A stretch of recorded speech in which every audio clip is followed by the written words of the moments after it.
Maka marilah sama-sama kita mulai belajar bagaimana sunnah Nabi Muhammad SAW. Bukan untuk diperdebatkan, bukan untuk diperselisihkan, bukan untuk mendebat saudara-saudara kita, bukan untuk menyalahkan satu dengan yang lain, bukan itu maksudnya. Kita belajar untuk diamalkan. Kita belajar supaya kita tawadhu. Kita belajar supaya kita takwa. Bukan semakin belajar semakin sombong. Semakin belajar semakin merasa benar sendiri. Tidak. Karena pertengkaran itu kesalahan besar. Idza tasabat ummati saqatan min ainillah.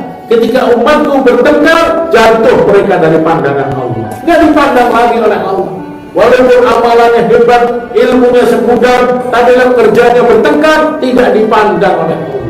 Kenapa hari ini umat Islam berkumpul dalam jumlah besar, seakan-akan Allah belum dengar doa kita?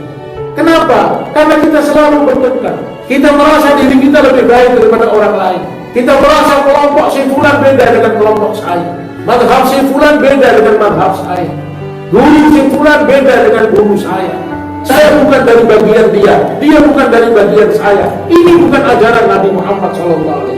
La tahasadu, wa la tabaghadu, wa la tanakaru, wa kunu ibadallahi ikhwana. Jangan kalian bertengkar, jangan kalian saling hasad, jangan kalian saling membelakangi. Jadilah kalian hamba Allah yang bersaudara. Persaudaraan ini sunnah yang paling besar. Pertengkaran itu bid'ah yang paling besar.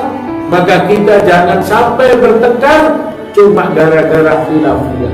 Yang satu mengatakan yang sunnah saya, kamu tidak sunnah. Yang satu mengatakan yang sunnah saya, kamu tidak sunnah. Akhirnya setan yang bercokol dalam kehidupan mereka. Ini sangat berbahaya. Dan ini yang tidak diinginkan oleh Nabi Muhammad SAW. La yu'minu ahadukum hatta yuhibba li akhihi ma yuhibbu li nafsihi. Tidak sempurna iman salah seorang di antara kalian sebelum kalian mencintai saudara kalian seperti kalian mencintai diri kalian sendiri. Ini sunnah Nabi. Cinta kepada umat, risau kepada umat, fikir untuk umat. Ini sunnah Nabi yang sangat besar, yang harus ada dalam kehidupan kita. Kenapa Nabi SAW sangat dicintai oleh Allah? Karena Nabi sangat mencintai umat. Wajabat mahabbati lil mutahabbina fiyya. Allah berfirman dalam hadis qudsi, aku wajibkan cintaku kepada seseorang yang mencintai hambaku karena aku kata Allah.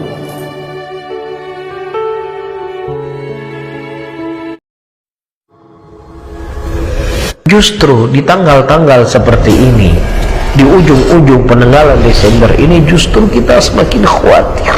Kenapa kita harus semakin khawatir? Karena Allah mengatakan, wa qalu ittakhadha ar-rahmanu walada laqad ji'tum syai'an idda takadu as-samawati yatafattarna minhu wa tanshaqqu al-ardu wa takhiru al-jibalu hadda an da'u lir-rahmani walada.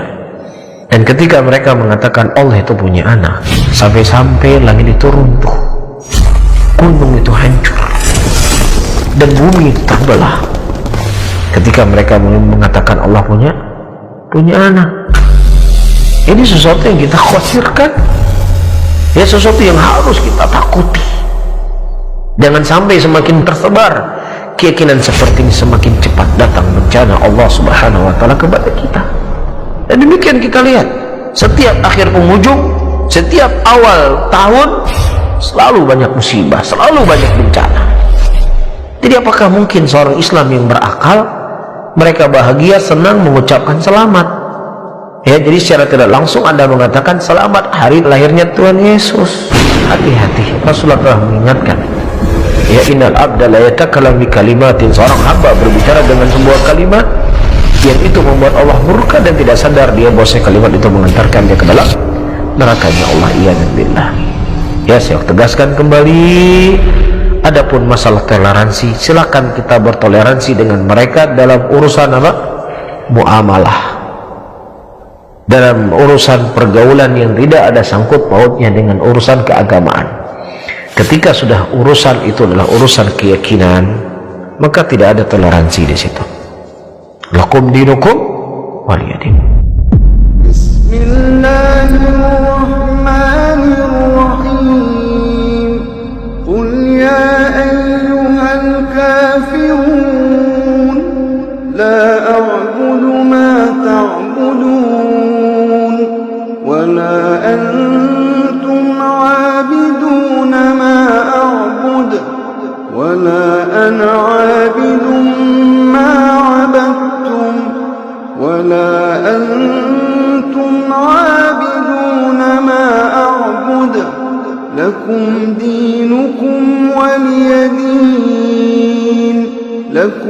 دينكم.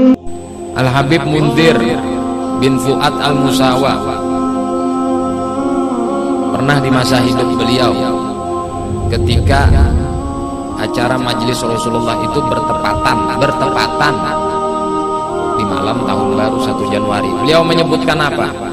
Maksiat terbesar umat Rasulullah sepanjang tahun itu di malam 1 Januari. Itu maksiat terbesar. Kenapa dikatakan maksiat terbesar?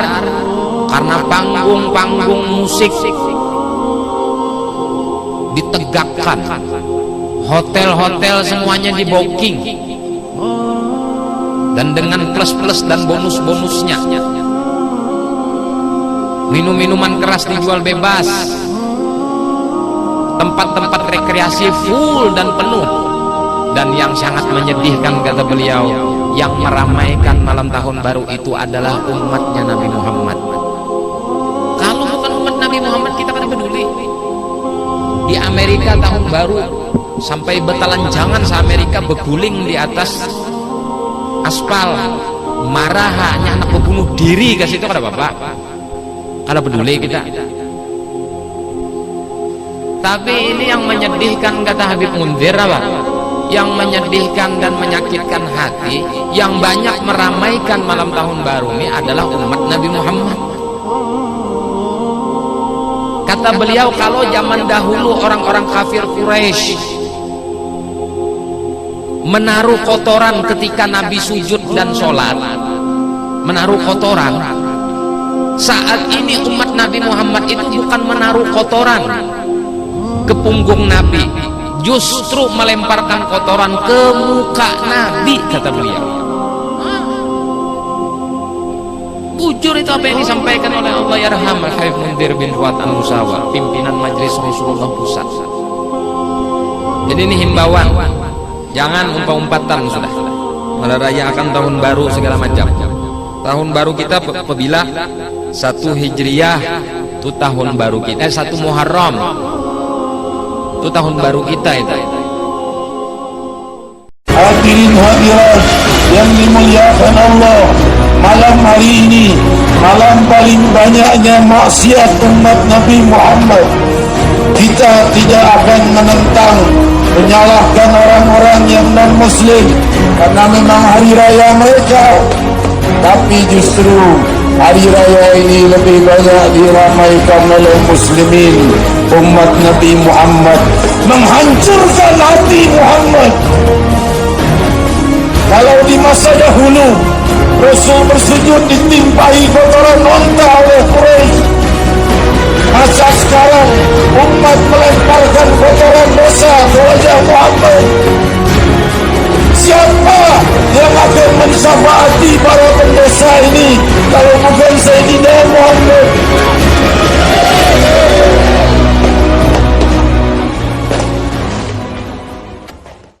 Kalau umat Islam mau kuat dan bersyukur terhadap nikmat Islam, saya ingin katakan, kamu semua orang kecil jika dalam urusanmu tidak memenangkan Islam. Proyek kamu proyek kerdil kalau bukan untuk urusan Islam. Karir kamu karir kecil kalau tidak mengurusi Islam. Kamu pemuda bukan pemuda muslim kalau di otakmu bukan menyiapkan pundak untuk Islam, dada untuk Islam, wahai pemuda, bahkan darah dan nyawa untuk Islam. Jangan berikan yang sisa untuk Islam, maka Islam akan menjadi yang pertama dan utama di negeri kita. Selama umat Islam memberikan yang sisa untuk Islam, Islam tidak akan menjadi yang utama dan pertama di dunia. Sisa waktu untuk Islam, sisa harta untuk Islam, sisa ilmu untuk Islam. Apakah Islam bisa bangkit dengan yang sisa? Tidak. Tapi kalau anaknya hafizul Quran, membaca dan mengamalkan isi Al-Quran, anaknya bisa memberi syafaat. Ya Rob, ya Allah, ya Karim, itu abi dan umi aku. Aku anaknya hafal Quran. Telan rindu ayah dan ibuku siang malam berpisah dengan anaknya. Orang tua mana yang tidak sayang dengan buah hatinya? Tapi demi agama, demi Al-Quran, telan rindu siang malam berpisah dengan anak. Kadang-kadang dia makan enak di rumah, waktu dia mau makan gak bisa dia telan makanan itu, teringat anaknya. Aku makan kari kambing, jangan-jangan anak aku cuma makan kangkung rebus, gak bisa dia makan. Dia telan rindu sekian tahun. Utang pinjam dia untuk biaya pendidikan anaknya. Anaknya katakan, aku tidak mau injak surga ini sebelum kedua ibu bapak aku ikut masuk. Allah katakan kepada malaikat Malik penjaga neraka, ya Malik ukhruj abawai, keluarkan mak bapak dia. Bahkan dalam hadis lain tak sempat masuk, baru mau masuk sudah dapat syafaat. Alangkah bahagianya orang tua yang punya anak hafal Al-Quran.